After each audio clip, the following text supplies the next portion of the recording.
Assalamualaikum warahmatullahi wabarakatuh. Perkenalkan, nama saya Dila Octavia Nursafari dengan NIM L1A11972 dari kelas R003 Fakultas Kehutanan Universitas Jambi. Baiklah, di sini saya akan membahas mengenai tata cara berwudu dan tayamum. Video ini saya buat untuk memenuhi tugas ujian akhir semester mata kuliah Agama 2. Sebelum kita memasuki tata cara berwudu dan tayamum, ada baiknya kita mengetahui pengertian dari wudu dan tayamum itu sendiri. Ada dua pengertian mengenai arti kata wudu, yakni secara bahasa dan secara syarak. Secara bahasa, wudu berarti bersih ataupun indah. Sedangkan secara syarak, wudu berarti membersihkan anggota tubuh yang harus dibersihkan untuk bersuci dari hadas kecil menggunakan air suci lagi mensucikan. Selain menggunakan air, berwudu juga dapat menggunakan debu. Biasanya dengan menggunakan debu disebut dengan kata tayamum. Nah, barang siapa yang hendak melaksanakan sholat, maka diwajibkan untuk berwudu terlebih dahulu. Hal ini sesuai dengan firman Allah dalam Al-Quran surah Al-Maidah ayat 6 yang artinya, "Hai orang-orang yang beriman, apabila kamu hendak mengerjakan sholat, maka basuhlah mukamu dan tanganmu sampai dengan siku, dan sapulah kepalamu dan basuh kakimu sampai dengan kedua mata kaki. Dan jika kamu junub, maka mandilah. Dan jika kamu sakit atau dalam perjalanan atau kembali dari tempat buang air atau menyentuh perempuan, lalu kamu tidak memperoleh air, maka bertayamumlah dengan tanah yang baik dan bersih. Sapulah mukamu dan tanganmu dengan tanah itu. Allah tidak hendak menyudutkan kamu, tetapi Dia hendak membersihkan kamu dan menyempurnakan nikmat-Nya bagimu, supaya kamu bersyukur." Nah, fardu wudu ada 6. Yang pertama yaitu niat, yang kedua yaitu membasuh muka, yang ketiga yaitu membasuh kedua tangan beserta siku, yang keempat mengusap sebagian kepala, yang kelima membasuh kedua kaki beserta kedua mata kaki, dan yang keenam yaitu tertib. Syarat-syarat sah dalam berwudu yang pertama yaitu haruslah orang Islam, yang kedua yaitu tamyiz, yang ketiga bersih dari haid dan nifas, yang keempat bersih dari sesuatu yang dapat mencegah basuhan air ke kulit seperti cat kuku dan makeup, yang kelima bersih dari sesuatu yang dapat merubah air seperti za'faran, yang keenam mengetahui rukun wudu atau fardu wudu, yang ketujuh tidak meyakini bahwa rukun wudu tersebut merupakan sesuatu yang sunnah, yang kedelapan yaitu airnya suci, yang kesembilan masuknya waktu sholat, yang 10 berulang.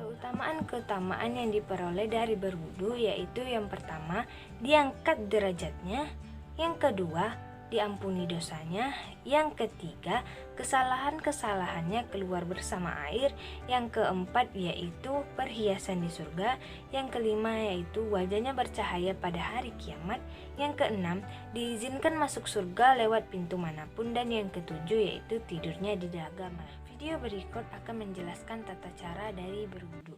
Pertama, membaca bismillah sambil mencuci kedua telapak tangan sebanyak 3 kali. Setelah itu berkumur sebanyak 3 kali. Dan setelah itu menghirup air ke dalam hidung, lalu mengeluarkannya. Dilakukan sebanyak 3 kali. Membaca niat. Nawaitul wudu'a li raf'il hadatsil asghari fardhan lillahi ta'ala. Saat membaca niat, bersama-sama dengan membasuh wajah dan meratakan air ke wajah dilakukan sebanyak 3 kali. Selanjutnya, membasuh tangan kanan sampai siku sebanyak 3 kali, dilanjutkan tangan kiri sampai siku sebanyak 3 kali. Setelah itu mengusap kepala sebanyak 3 kali, dilanjutkan mengusap telinga sebanyak 3 kali. Yang terakhir adalah membasuh kaki kanan sampai mata kaki 3 kali. Lalu dilanjutkan kaki kiri sampai mata kaki sebanyak 3 kali juga. Setelah selesai berwudu, kita disunahkan mengangkat tangan agak tinggi, menghadap kiblat sambil membaca doa. Asyhadu an la ilaha illallah wahdahu la syarikalah wa asyhadu anna Muhammadan abduhu wa rasuluh Allahumma ij'alni minat tawwabin waj'alni minal mutatahhirin waj'alni min ibadikas salihin. Amin. Dan jangan lupa, semua rukun wudhu harus dilakukan dengan tertib atau berurutan. Nah, untuk materi yang kedua yaitu tayamum. Menurut istilah fikih, tayamum artinya mengusap dahi dan kedua telapak tangan menggunakan debu.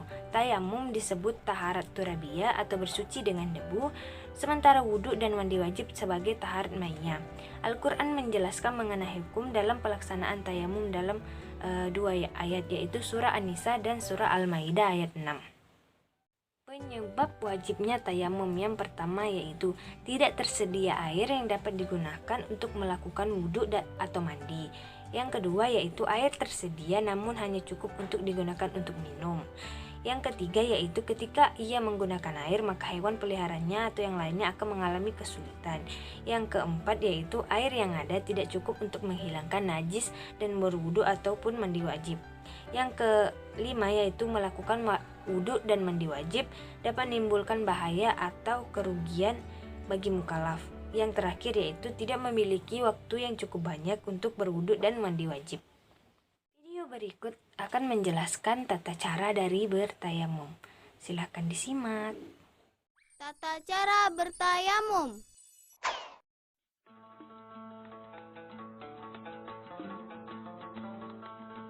Pertama, membaca basmalah dan niat sambil menempelkan telapak tangan pada tanah atau debu yang suci.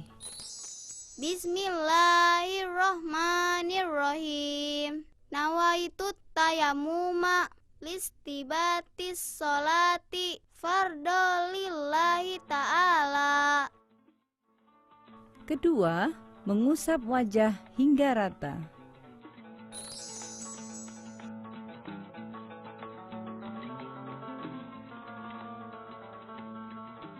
Ketiga, mengusap tangan sampai siku, utamakan yang kanan dahulu. Setelah selesai, lalu berdoa. Doa yang dibaca sama dengan doa setelah berwudu.